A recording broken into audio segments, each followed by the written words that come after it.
find dy dx when y is defined implicitly from the equation x plus y equals the square root of x times y. So let's start by doing implicit differentiation. So by id, that's implicit differentiation, we take the derivative of the left-hand side of the equation with respect to x, which is 1 plus y prime equals the derivative of the right-hand side with respect to x, so that would be 1 over 2 times square root of xy times y plus xy prime. Now a couple of words. Why do we get these derivatives? Well, let us look at this function. The function on the right-hand side this is a composite between the square root function and the function x times y.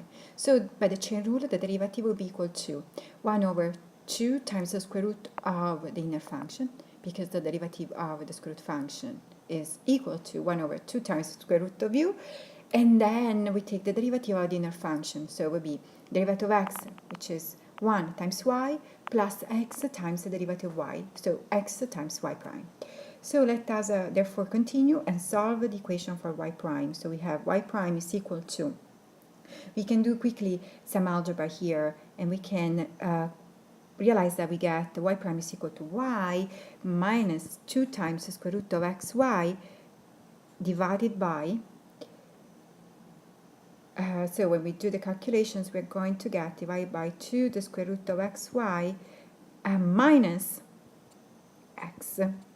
In particular, we can further simplify, right? Because we can factor out the square root of xy in both the numerator and denominator. So when we factor out the square root of xy, we're left with the square root of y over x, and then we have minus 2 over the square root of x times y. And when we factor out this quantity into the denominator, we get 2 minus what?